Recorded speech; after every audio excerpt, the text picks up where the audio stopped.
Zhou, very nice to meet you today. My name is Vicky Zhou. I am a master's student of public policy at Munk School. It was such a pleasure reading your book, learned a lot, and I'm very excited about having this conversation with you today. Oh, thanks. Awesome. So my first question has to do with the chapter on a defense of stigmatization. I found this chapter very fascinating, not just the argument itself, but also the way you critically engage the left-wing and right-wing approaches to this issue. My question is, so you argue that in case where the harmful action involves self-control failure, individuals rely on institutional and social constraints as a way of guarding against their own preference reversals. So therefore, you argue stigmatization can be defended as a practice that enhances the overall quality of individual decision-making. So in this sense, I think stigmatization could be an effective tool for social control. But what is your thoughts on stigmatization as a tool to achieve social justice, specifically for reparation or reconciliation? So we know that in Canada, there's an urgent need to address the mass incarceration or drug abuse among Indigenous peoples. So how does enforcing stigmatization fit into the picture of reconciliation? Oh, so that's a complicated question and a good question. I do think that one of the features of the way the word stigmatization is used is that it typically is taken to have a negative connotation about the person doing it. That is, there's an assumption that you shouldn't stigmatize. But that often winds up, it winds up getting sort of just deployed selectively. That is, that there's often a prior moral judgment being made about what kinds of things we want to stigmatize and what kinds of things we don't. Right. So an example I give is that obviously stigmatizing individuals based on race is impermissible, but stigmatizing people for being racist is, not only widely accepted, in many cases it's mandatory. Right. So stigmatization is treated as though it's always bad, but it's not really treated as always bad. And in fact, stigmatization is an important tool for social justice in the sense that people who are acting in ways that are discriminatory or intolerant or authoritarian and so on are routinely stigmatized in our society. So, for example, like racism is not just legally prohibited, but it's also socially stigmatized to express racist viewpoints in public, right? And so in that respect, it's an important tool of social justice. With respect to then the second part of the question you asked sort of about the role of issues like addiction and self-control failure, though, within marginalized or oppressed communities. And that raises a really separate and more complicated set of questions about exactly, sort of, in general, how we deal with the question of people who engage in self-defeating patterns of behavior, right? So addiction is a good example of a self-defeating behavior pattern. And I think we really struggle particularly in liberal societies, we struggle to figure out how to deal with that because we're not willing to just coerce people to stop, right? And so we leave individuals freedom to make their own choices in this domain. But when people are really, really persistently making poor choices, then we wind up, wanting to do something about it. And then the question of whether or not destigmatizing it is useful or not becomes politically controversial. Thank you so much for your response. I think that's a perfect gateway for my next segue for my next question. So it's about the chapter on immigration. You wrote extensively about the importance of integrating immigrants into our largely liberal society through policies involving immigration control or border control. However, I found it interesting that unlike the previous chapters in which you defined the term very carefully at the beginning of the chapter, for example, profit, status, stigma, this chapter did not start with defining who immigrants are, who we're talking about, or what immigration is. So I wonder if there was an assumption that immigrants all tend to behave at odds with liberal principles. And do you think a receiving society like Canada should play a role in informing or educating their immigrants about liberalism? And lastly, do you think immigrants could enforce or enhance liberal orders to some extent rather than disrupting?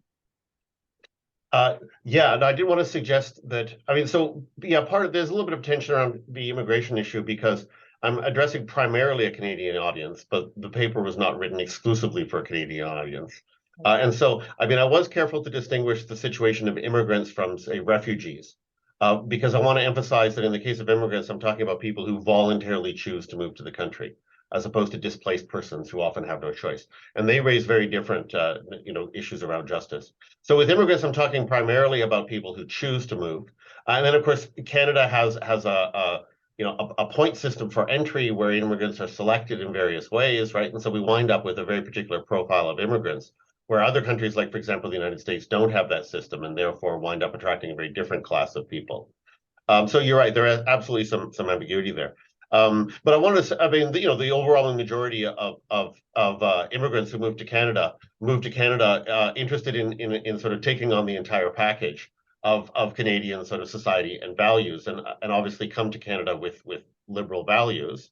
So, but part of the reason we don't discuss that is just because that doesn't create a problem. So when people come to Canada and enthusiastically embrace the major institutions and values and principles of Canadian society, then you don't hear about it in the newspapers because it doesn't generate conflict.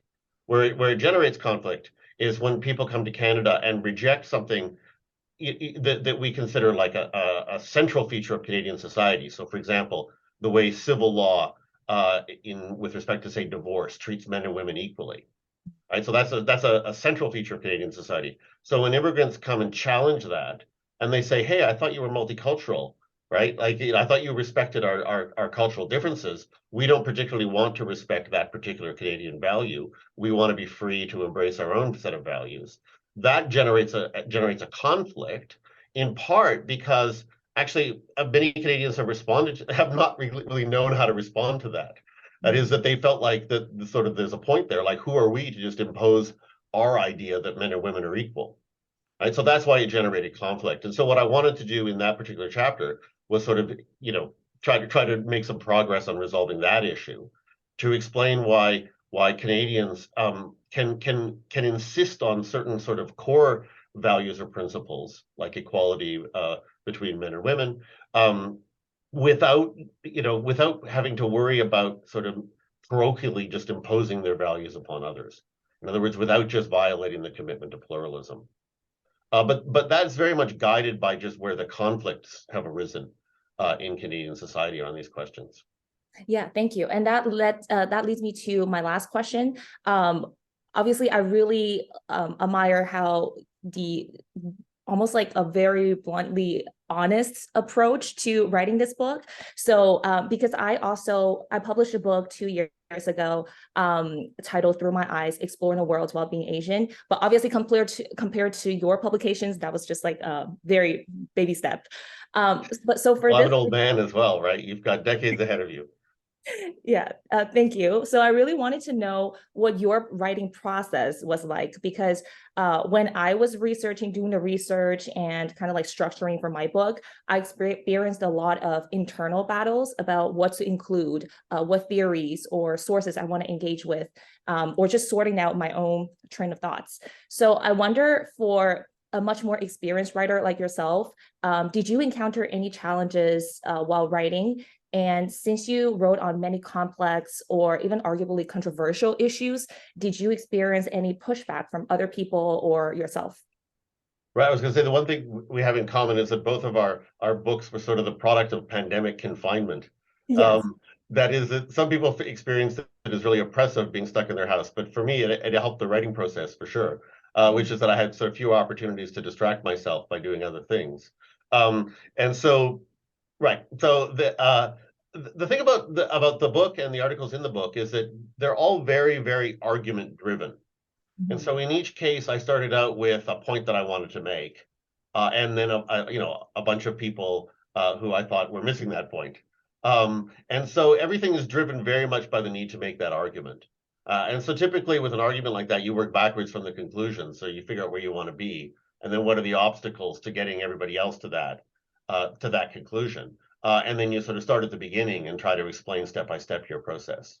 And so, I mean, I found the process of writing it, it kind of just unfolded on its own, simply because every chapter is essentially a very long argument about a particular point of view that I want to defend.